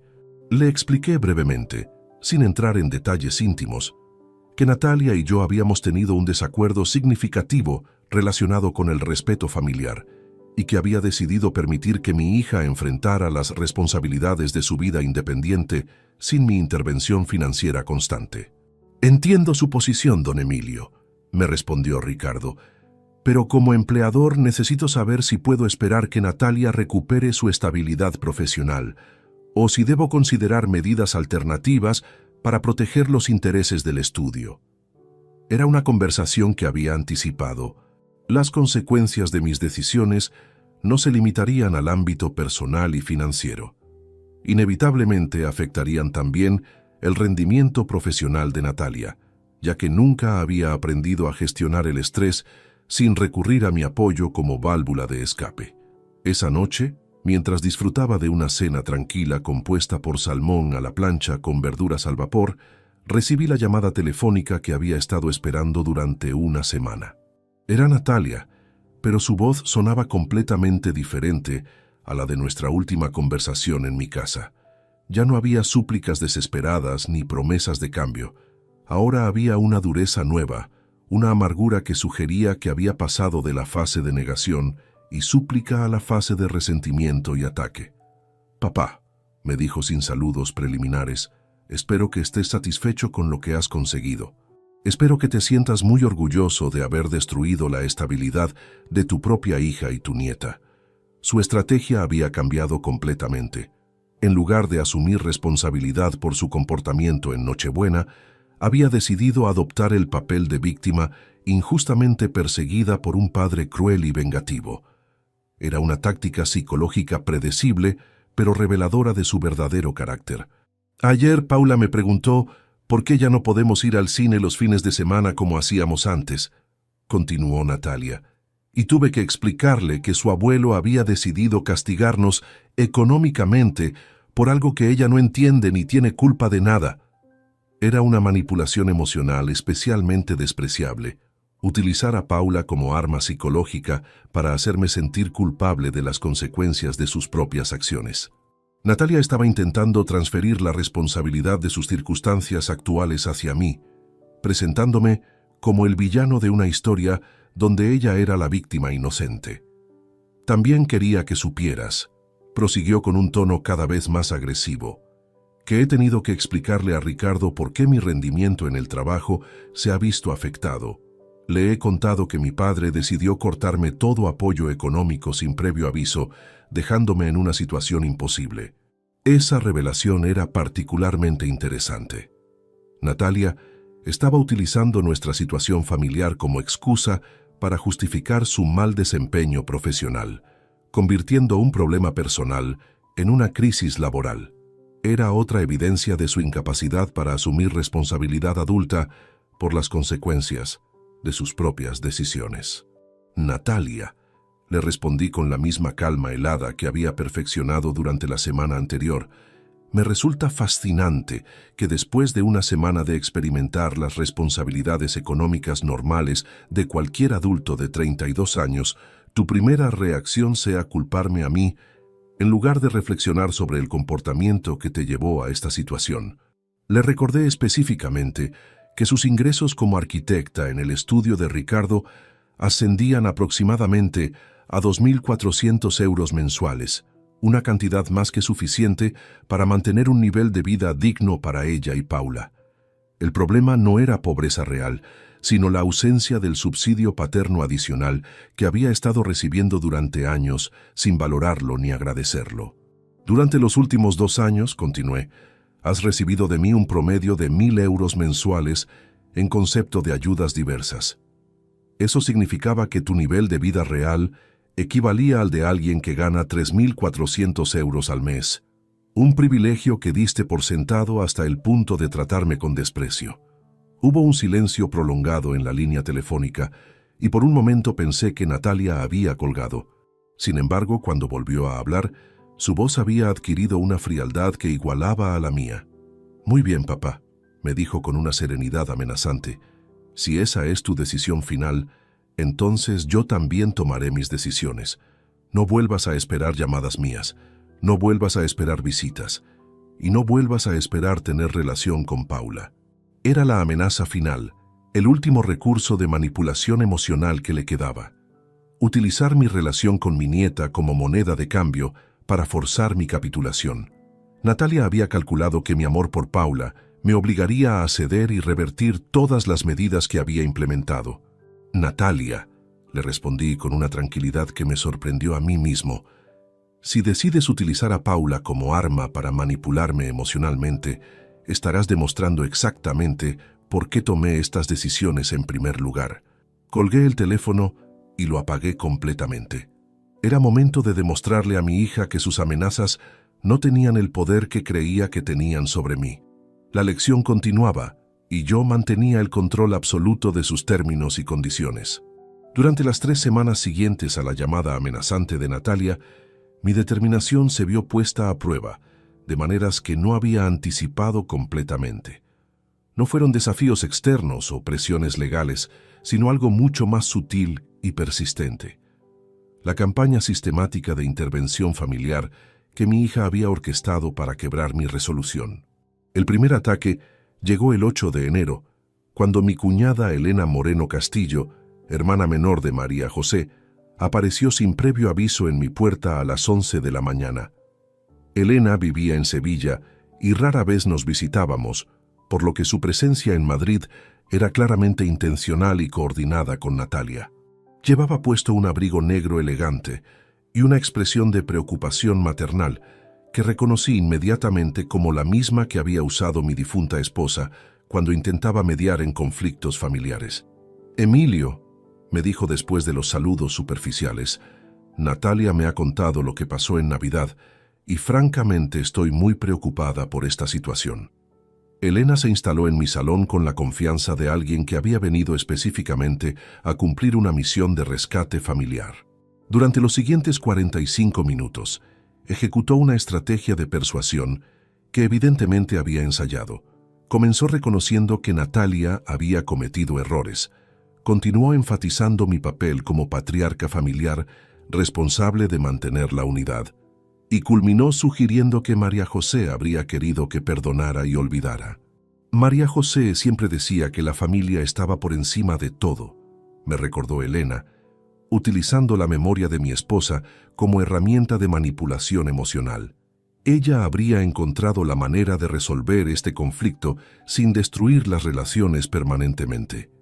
Le expliqué pacientemente a Elena que María José también había expresado preocupaciones específicas sobre la actitud de Natalia durante sus últimos años de vida. Le recordé las conversaciones que habíamos tenido en el hospital, donde mi esposa había manifestado su inquietud por el comportamiento cada vez más egoísta de nuestra hija.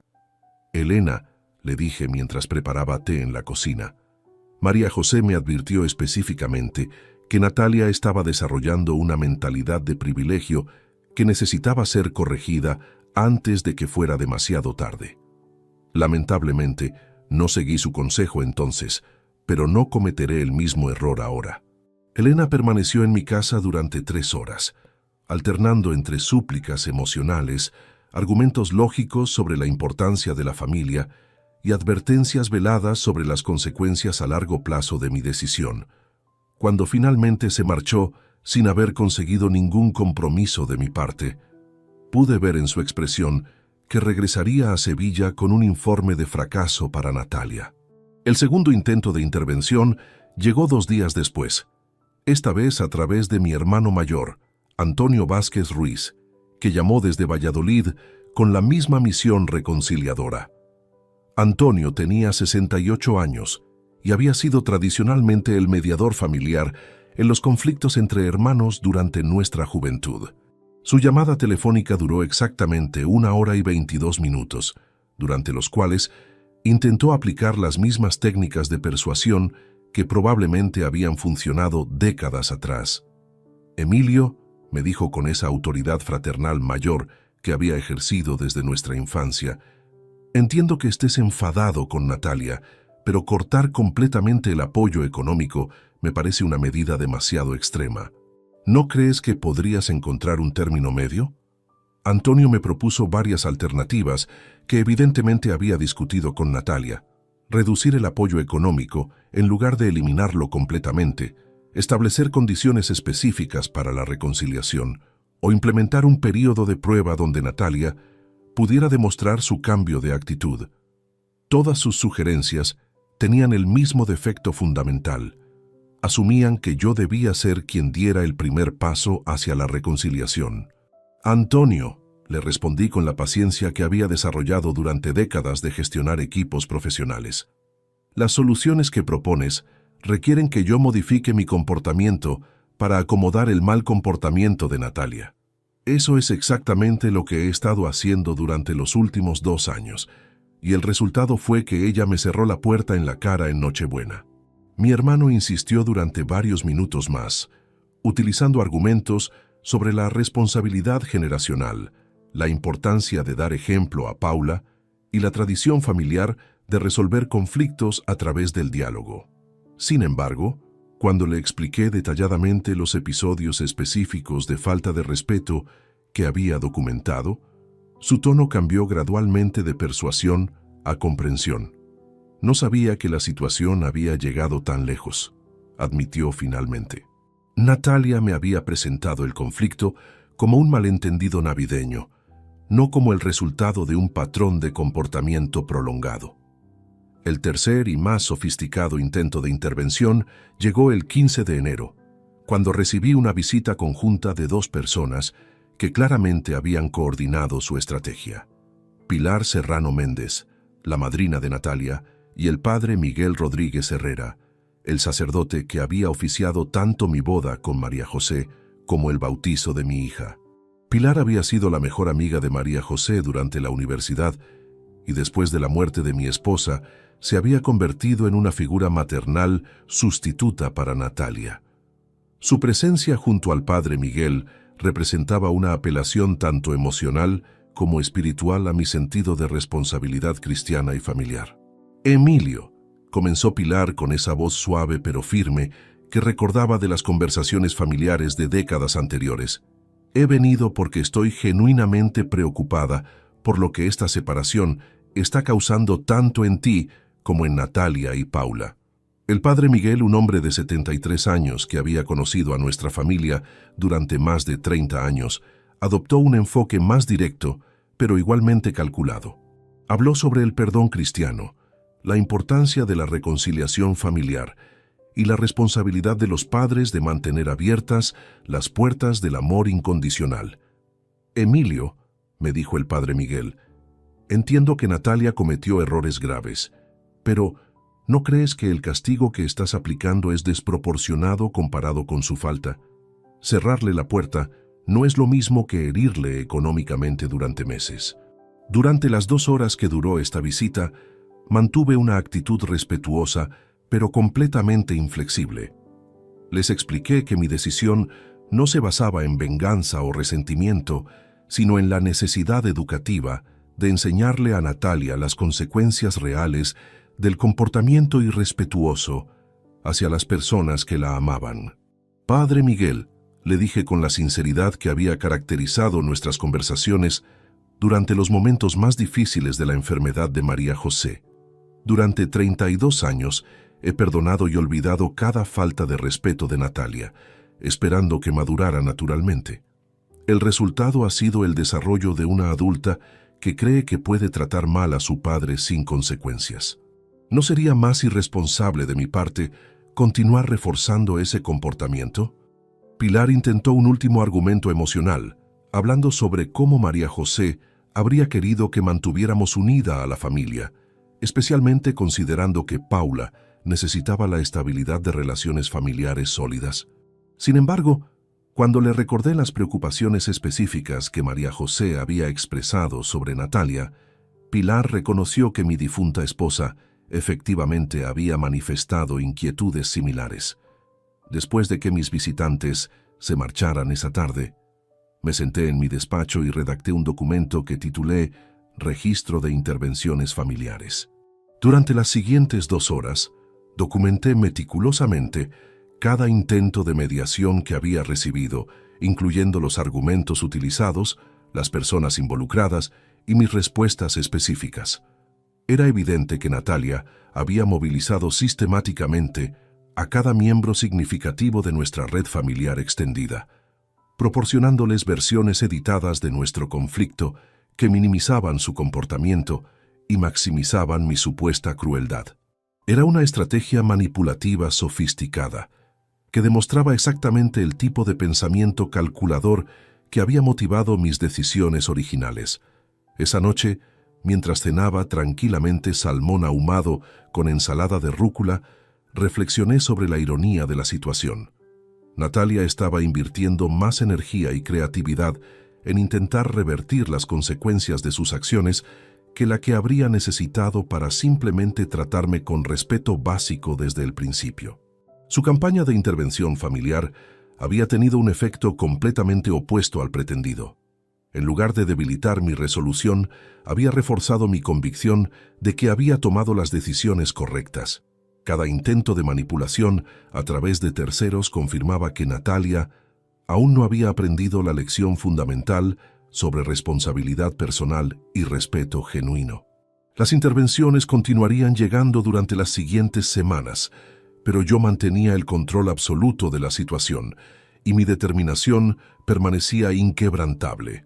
El 14 de febrero de 2024, exactamente 7 semanas después de la noche que cambió todo entre Natalia y yo, recibí la comunicación más inesperada y reveladora de todo el proceso. Una carta manuscrita de 8 páginas que encontré en mi buzón personal, escrita con la caligrafía cuidadosa que reconocí inmediatamente como la de mi hija cuando ponía especial atención en sus trabajos universitarios. La carta llegó sin sobre, simplemente doblada y sellada con cinta adhesiva transparente. como si Natalia hubiera querido asegurarme que no contenía nada más que sus palabras escritas. La fecha en el encabezado indicaba que había sido redactada durante 3 días consecutivos, 11, 12 y 13 de febrero, sugiriendo que había sido un proceso meditado y revisado múltiples veces. Me senté en mi sillón de cuero del salón, encendí la lámpara de lectura que María José me había regalado para mi 50º cumpleaños y comencé a leer lo que resultó ser el documento más completo de autorreflexión que Natalia había producido en toda su vida adulta. «Papá», comenzaba la carta, «he intentado escribirte esta carta 27 veces durante las últimas 6 semanas. He comenzado con disculpas, con justificaciones, con reproches, con súplicas, con amenazas y con promesas. Ninguna de esas aproximaciones capturaba realmente lo que necesito decirte, porque ninguna de ellas partía de la honestidad completa que esta situación requiere. Los primeros 3 párrafos detallaban específicamente los momentos exactos donde había comenzado a perder el respeto hacia mí, y su análisis era sorprendentemente preciso. Natalia identificó el divorcio de Adrián como el punto de inflexión donde había comenzado a verme más como un recurso de emergencia que como su padre, y reconocía que mi disponibilidad incondicional durante esa crisis había establecido un patrón tóxico de dependencia. «Cuando Adrián y yo nos divorciamos en 2021», escribía, «tú apareciste inmediatamente para solucionar todos los problemas prácticos, el depósito del nuevo apartamento, los gastos legales, el cuidado de Paula, mientras yo trabajaba horas extra para demostrar mi estabilidad profesional. En ese momento, interpreté tu ayuda como tu obligación paternal, no como un sacrificio extraordinario que merecía gratitud genuina». La carta continuaba con un inventario detallado de cada episodio de falta de respeto que yo había documentado mentalmente, pero desde su perspectiva personal. Natalia no intentaba justificar su comportamiento, sino explicar el proceso psicológico que la había llevado a normalizar el trato despectivo hacia mí. «El día de tu cumpleaños número 64, cuando colgué tu llamada porque tenía una videoconferencia, recuerdo haber pensado que podrías entender que mi trabajo era más urgente que una conversación social», admitía en la 4ª página. «No consideré que para ti esa llamada representaba la esperanza de que tu única hija recordara y valorara el día más importante del año en tu vida personal». Lo más impactante de la carta era su análisis de la noche de Nochebuena. Natalia describía minuto por minuto su proceso mental desde el momento en que toqué su timbre hasta cuando me cerró la puerta, revelando un nivel de conciencia de su crueldad que había estado completamente ausente durante nuestro enfrentamiento inicial. «Cuando te vi en la puerta con las bolsas de regalos, mi primera reacción no fue alegría, sino irritación», escribía con una honestidad brutal. «No porque no quisiera verte, sino porque tu llegada interrumpía la imagen perfecta de independencia y sofisticación que había construido para mis invitados.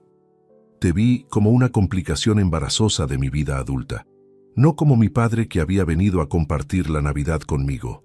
Natalia explicaba que sus invitados esa noche eran compañeros de trabajo cuya opinión profesional valoraba enormemente, y que mi presencia representaba un recordatorio incómodo de su dependencia familiar que prefería mantener oculta. Era una admisión devastadora de vanidad y vergüenza que explicaba perfectamente la intensidad de su rechazo. «Cuando te grité que prefería estar sola antes que contigo», continuaba la carta, «no estaba expresando un sentimiento genuino sobre nuestra relación. Estaba actuando para mi audiencia, demostrándoles a mis colegas que era una mujer completamente autosuficiente que no necesitaba la intervención paternal en su vida social». Los siguientes 2 páginas de la carta estaban dedicadas a describir las consecuencias exactas que había experimentado durante las 7 semanas posteriores a mi decisión. Natalia detallaba no solo las dificultades económicas, sino también las humillaciones sociales y profesionales que habían resultado de su nueva realidad financiera. «La peor parte no ha sido tener que reducir gastos o prescindir de caprichos», escribía, «sino descubrir cuántas de mis amistades estaban basadas inconscientemente en mi capacidad de mantener un nivel de vida que incluía invitaciones frecuentes, regalos generosos y disponibilidad económica para actividades sociales costosas. Natalia había perdido 2 amistades específicas cuando tuvo que cancelar un viaje de fin de semana a París que había prometido organizar y financiar parcialmente. También había experimentado tensiones en su relación con otros padres del colegio de Paula, cuando no pudo contribuir a la organización de una fiesta de cumpleaños colectiva que requería una aportación de 200 euros por familia. Me he dado cuenta, continuaba, de que durante años construí una identidad social que dependía de tu generosidad económica, pero presentaba esa generosidad como mi propio éxito profesional. Era una mentira que me contaba a mí misma y que proyectaba hacia otros. La parte más dolorosa de la carta llegaba en las páginas finales, donde Natalia describía el impacto de la situación sobre Paula.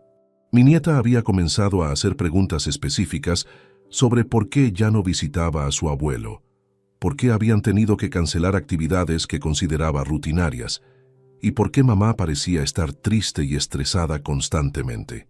Paula me preguntó ayer si tú ya no la querías, escribía Natalia. Y cuando le expliqué que el problema era entre nosotros dos, ella me dijo algo que me partió el corazón. Mamá, si hiciste algo malo con el abuelo, ¿por qué no le pides perdón como me enseñas a hacer a mí cuando cometo errores?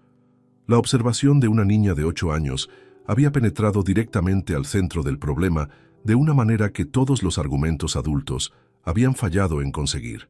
Paula había identificado intuitivamente que la solución requería que su madre asumiera responsabilidad y pidiera perdón genuino, no que su abuelo cediera ante la presión emocional. Papá, concluía la carta, no te escribo para pedirte que reviertas tus decisiones. Durante estas 7 semanas he aprendido más sobre responsabilidad personal, consecuencias reales y el valor del respeto familiar que durante toda mi vida adulta anterior. Si reviertes las medidas ahora, estarás eliminando la oportunidad de que complete este proceso de aprendizaje. El párrafo final era el más sorprendente de toda la comunicación. Natalia no pedía mi perdón ni mi ayuda financiera. En lugar de eso, me agradecía por haber tenido la fortaleza de enseñarle una lección que ninguna otra persona en su vida había estado dispuesta a enseñarle. Gracias por no haber cedido ante las presiones familiares, por no haber aceptado mis manipulaciones emocionales y por haber valorado tu propia dignidad lo suficiente como para defender tus límites. Necesitaba un padre que me enseñara que las acciones tienen consecuencias, no un padre que me rescatara de esas consecuencias. Cuando terminé de leer la carta, permanecí sentado en mi sillón durante más de 1 hora, procesando la profundidad del cambio que evidenciaba. No era una súplica desesperada ni una estrategia manipulativa sofisticada. Era genuina introspección y crecimiento personal. Sin embargo, también reconocí que las palabras escritas eran diferentes de los comportamientos sostenidos. Natalia había demostrado capacidad de reflexión y autoanálisis, pero la prueba real sería si podía mantener estas realizaciones cuando la presión inmediata disminuyera. Guardé la carta en el cajón superior de mi escritorio, junto a los documentos legales que habían formalizado mis decisiones. Era un recordatorio tanto del progreso conseguido como de la importancia de mantener la consistencia en mis límites establecidos. La lección continuaba, pero ahora con signos prometedores de que finalmente estaba produciendo el crecimiento personal que había sido su objetivo desde el principio. Durante los 5 meses que siguieron a la carta de Natalia, establecí un sistema de observación discreta para monitorear su progreso sin interferir directamente en su proceso de aprendizaje. No era espionaje malicioso, sino supervisión parental responsable para evaluar si los cambios que había expresado por escrito se traducían en transformaciones genuinas de comportamiento a largo plazo. Mi principal fuente de información era Carmen Jiménez, mi vecina, quien mantenía contacto ocasional con otras madres del Colegio San Patricio, donde estudiaba Paula. A través de estas conversaciones casuales, pude reconstruir gradualmente el panorama completo de cómo Natalia estaba navegando su nueva realidad sin el subsidio paterno que había dado por sentado durante años. «Tu hija ha cambiado mucho en los últimos meses», me comentó Carmen durante una de nuestras conversaciones vespertinas en el jardín comunitario de la urbanización a mediados de junio. Las madres del colegio comentan que ahora es mucho más colaborativa en las actividades grupales y que Paula parece más tranquila y centrada. Carmen me explicó que Natalia había comenzado a participar activamente en el grupo de padres voluntarios que organizaban eventos escolares, algo que anteriormente había evitado alegando falta de tiempo debido a sus compromisos profesionales. Más significativamente, había asumido la responsabilidad de coordinar el evento de fin de curso, una tarea que requería dedicación considerable, pero no implicaba gastos económicos grandes. «Lo más interesante», continuó Carmen, «es que tu hija parece haber desarrollado una habilidad especial para encontrar soluciones creativas y económicas para los problemas. El festival de primavera que organizó costó 60% menos que el del año anterior, pero fue mucho más exitoso y divertido para los niños. Esta información me proporcionó evidencia concreta de que Natalia estaba aprendiendo a valorar la contribución personal por encima de la contribución financiera. Durante años, su método para participar en actividades familiares o sociales había sido aportar dinero en lugar de tiempo o esfuerzo. Ahora, sin esa opción disponible, estaba descubriendo talentos organizativos y creativos que había mantenido inactivos. Mi segunda fuente de información era Ricardo Molina, el director del estudio de arquitectura, quien me había llamado en marzo para proporcionarme una actualización profesional completamente inesperada sobre el desempeño de Natalia. «Don Emilio», me dijo durante esa conversación telefónica de 25 minutos, «quería informarle que Natalia ha experimentado una transformación profesional extraordinaria durante los últimos 3 meses. Su productividad ha aumentado significativamente y ha demostrado una iniciativa y creatividad que francamente no habíamos visto anteriormente». Ricardo me explicó que Natalia había propuesto y desarrollado un proyecto innovador para optimizar el uso de espacios pequeños en viviendas urbanas, una especialización que había surgido de su propia experiencia reciente, gestionando un presupuesto familiar más reducido. El proyecto había atraído 3 clientes nuevos al estudio y había posicionado a Natalia como experta en arquitectura económica sostenible.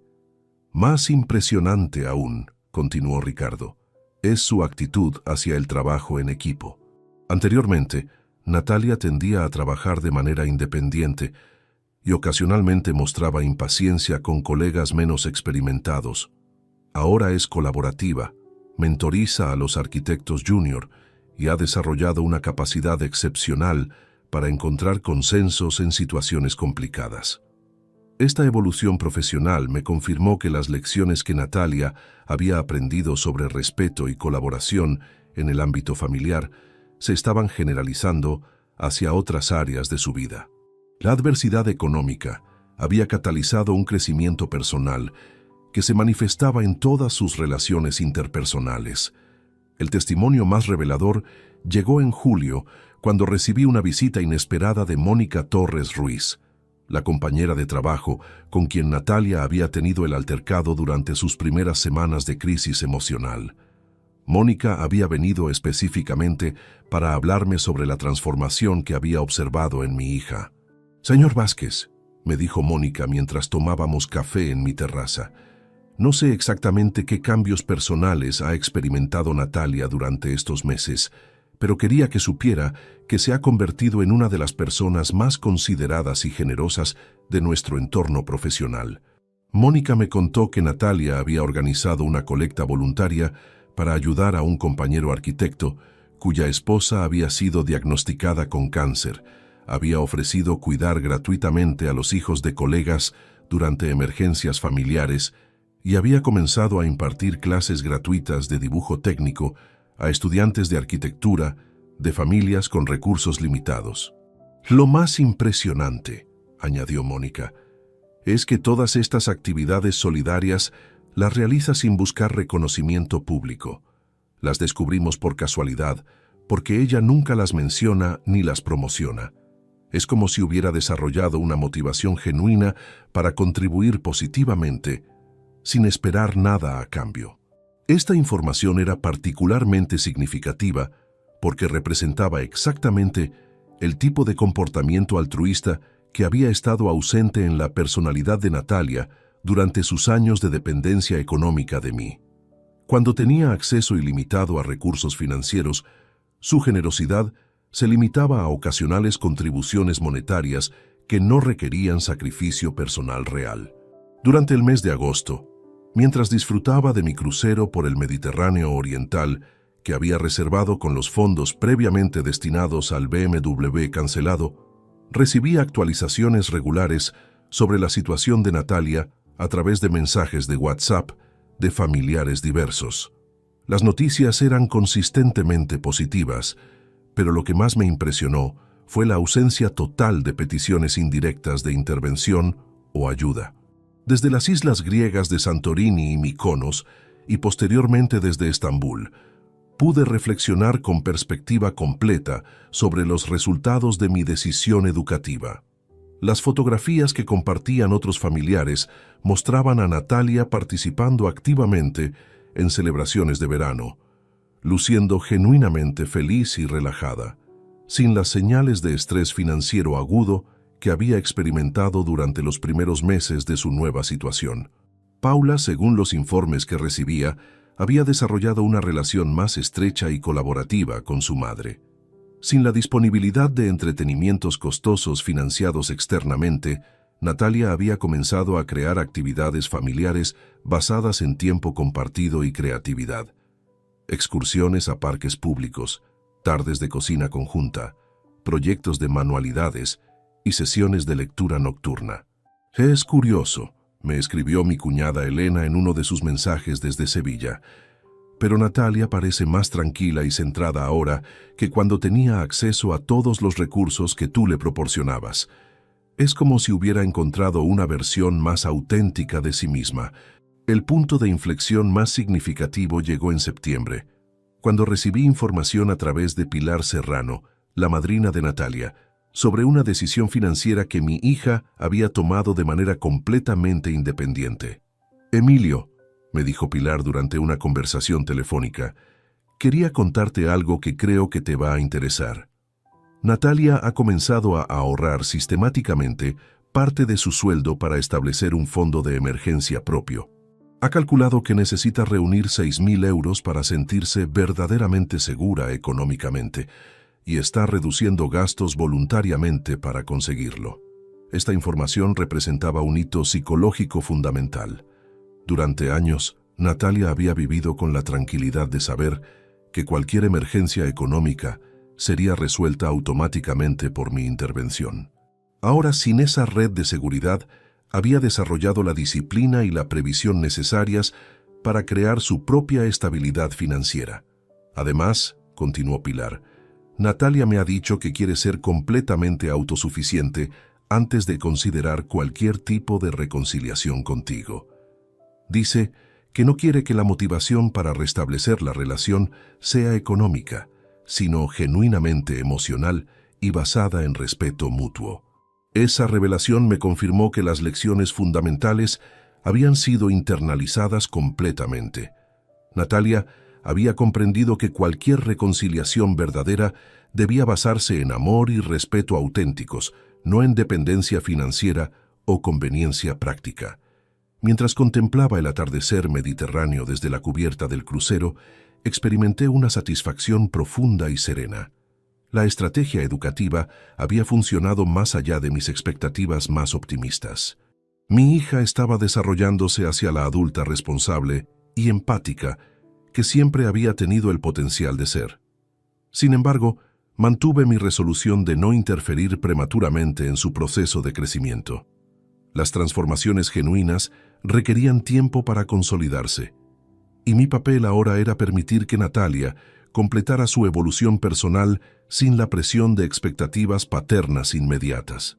La lección continuaba desarrollándose perfectamente, y yo observaba su progreso con orgullo discreto pero inquebrantable. El 24 de diciembre de 2024, Exactamente un año después de la noche que transformó irrevocablemente mi vida y la de Natalia, me desperté en mi casa de Pozuelo con una sensación de plenitud que no había experimentado en décadas. No era la falsa tranquilidad del conformismo, sino la serenidad genuina del hombre que había tomado las decisiones correctas y había mantenido la fortaleza necesaria para ver sus consecuencias hasta el final. Durante los 365 días transcurridos desde mi confrontación con Natalia en el pasillo de su edificio, había vivido la transformación personal más profunda de mis 65 años de existencia. No solo había recuperado mi dignidad como padre y como hombre, sino que había descubierto versiones de mí mismo que habían permanecido dormidas durante las décadas dedicadas exclusivamente al bienestar de mi familia.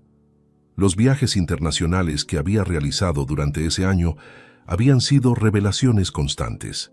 El crucero por el Mediterráneo de marzo me había permitido visitar los lugares que María José había soñado conocer, llevando conmigo sus fotografías y sus notas de investigación turística. En cada puerto, desde el Partenón de Atenas hasta la Hagia Sofia de Estambul, había sentido su presencia espiritual y su aprobación por haber encontrado finalmente el valor de priorizar mi propia felicidad. El recorrido por los castillos del Valle del Loira en mayo había sido una experiencia de renovación personal extraordinaria. Durante 2 semanas recorrí en solitario los jardines de Chambord, las bibliotecas de Chenonceau y los viñedos de Amboise, redescubriendo mi capacidad de disfrutar la belleza, la historia y la cultura sin la constante preocupación de resolver crisis ajenas. La aventura de 3 semanas en Nueva Zelanda, durante septiembre, había representado la culminación de mi renacimiento personal. Escalé montañas en el Parque Nacional de Fiordland, navegué por los fiordos de Milford Sound y acampé bajo las estrellas australes, en lugares donde la conexión con la naturaleza me recordó la importancia fundamental de vivir auténticamente según los propios valores. Cada uno de estos viajes había sido financiado con dinero que anteriormente habría destinado automáticamente a subsidiar el estilo de vida de Natalia. La ironía era perfecta. Los recursos que ella había dado por sentados se habían convertido en las experiencias más enriquecedoras y memorables de mi vida madura. Durante esa Nochebuena solitaria pero extraordinariamente pacífica, preparé una cena especial para mí mismo: cordero asado con hierbas provenzales, una receta que había aprendido durante mi estancia en Francia, acompañado de una botella de Rioja Gran Reserva de 1998 que había estado guardando para una ocasión verdaderamente significativa. Mientras disfrutaba de esta cena en mi comedor iluminado por velas, reflexioné sobre los informes indirectos que había recibido sobre Natalia durante los últimos meses. Todos los testimonios convergían hacia la misma conclusión: mi hija se había transformado en una mujer genuinamente independiente, responsable, empática y respetada en todos los ámbitos de su vida. Ricardo Molina me había llamado en noviembre para informarme que Natalia había sido promovida a socia junior del estudio de arquitectura, reconocimiento que había ganado exclusivamente por mérito profesional y liderazgo demostrado. Su especialización en arquitectura sostenible económica había atraído clientes importantes y había posicionado al estudio como referente en construcción responsable para familias de clase media. Los informes sobre Paula también habían sido consistentemente positivos. Mi nieta, ahora de 9 años, había desarrollado una relación más sólida y colaborativa con su madre. Sin las distracciones de entretenimientos costosos, Natalia había invertido tiempo genuino en desarrollar los talentos artísticos y académicos de Paula, quien había comenzado a destacar en pintura y había mejorado significativamente sus calificaciones escolares. Carmen Jiménez me había contado que Paula había ganado el concurso de arte infantil del barrio de Chamberí con una pintura titulada Mi mamá y yo cocinando juntas, una obra que reflejaba la nueva dinámica familiar basada en actividades compartidas en lugar de consumo financiado externamente. La transformación más significativa que había observado desde la distancia era el desarrollo de la conciencia social genuina de Natalia. Según múltiples fuentes, mi hija había comenzado a participar activamente en programas de voluntariado relacionados con su expertise profesional. Pilar Serrano me había informado que Natalia dedicaba todos los sábados por la mañana a asesorar gratuitamente a familias de bajos recursos sobre optimización de espacios habitacionales y reformas económicas que mejoraran su calidad de vida. Era una contribución que combinaba su talento profesional con compromiso social auténtico. Durante los últimos meses del año, había comenzado a recibir referencias indirectas sobre comentarios que Natalia hacía sobre mí en conversaciones con terceros. Estos testimonios, transmitidos a través de la red familiar extendida, revelaban que mi hija había desarrollado una comprensión profunda y genuina de las lecciones que mis decisiones habían intentado enseñarle. Elena, mi cuñada, me había contado durante una conversación telefónica de octubre que Natalia había comentado: «Mi padre me enseñó la lección más valiosa de mi vida cuando tuvo el valor de tratarme como la adulta que debería haber sido desde hace años. Me mostró que el amor verdadero a veces requiere permitir que las personas enfrenten las consecuencias de sus decisiones». Antonio, mi hermano mayor, me había transmitido otra reflexión de Natalia que había escuchado durante una reunión familiar en Valladolid. Durante años malinterpreté la generosidad de mi padre como una obligación natural, en lugar de reconocerla como el sacrificio extraordinario que realmente era. Necesitaba perder ese privilegio para aprender a valorarlo genuinamente. Estas revelaciones me confirmaron que las transformaciones que había observado no eran superficiales o temporales, sino cambios fundamentales de perspectiva y carácter que se habían consolidado permanentemente. Esa noche de Nochebuena, después de terminar mi cena solitaria pero profundamente satisfactoria, me dirigí a mi despacho y saqué del cajón superior la carta de 8 páginas que Natalia me había escrito en febrero. La releí completamente, comparando sus reflexiones de hace 10 meses con la información que había recibido sobre su evolución posterior. Todo había resultado exactamente como ella había predicho en esa carta. Necesitaba completar su proceso de aprendizaje sin interferencia paternal prematura, y ese proceso había producido la transformación personal más profunda y auténtica posible. A las 11:30 de esa noche, mientras contemplaba el fuego crepitante en mi chimenea y degustaba una copa de brandy Hennessy XO, experimenté una revelación final sobre toda esta experiencia. No había sido una historia sobre castigo o venganza paternal. Había sido una historia sobre amor genuino expresado a través de límites necesarios y consecuencias educativas. Al enseñarle a Natalia que las acciones tienen repercusiones reales, le había dado el regalo más valioso que un padre puede ofrecer a su hijo adulto: la oportunidad de desarrollar carácter auténtico, responsabilidad personal y la satisfacción profunda que proviene de ganarse genuinamente el respeto propio y ajeno. Un año después de la noche que cambió todo, tanto Natalia como yo habíamos encontrado versiones más auténticas y satisfactorias de nosotros mismos. Ella había descubierto su fuerza, talento y capacidad de contribución independientes. Yo había recuperado mi dignidad, mi autonomía y mi derecho a vivir según mis propios términos y prioridades. La lección había sido completada exitosamente, y ambos habíamos emergido como personas más completas, genuinas y respetables. Era el mejor regalo de Navidad que podríamos habernos dado mutuamente, aunque ninguno de los dos lo hubiera planificado conscientemente de esa manera. En esa tranquila noche navideña, mientras las llamas de la chimenea danzaban proyectando sombras cálidas por todo mi salón, comprendí que había logrado algo extraordinario. Había transformado una relación tóxica en una lección de vida que cambió para siempre a 2 personas que se amaban lo suficiente como para permitir que el dolor temporal produjera crecimiento permanente. Si te gustó esta historia, dale like al video, suscríbete al canal y comparte tus impresiones en los comentarios. Para escuchar la próxima historia, haz clic en la caja de la izquierda. Gracias por vernos.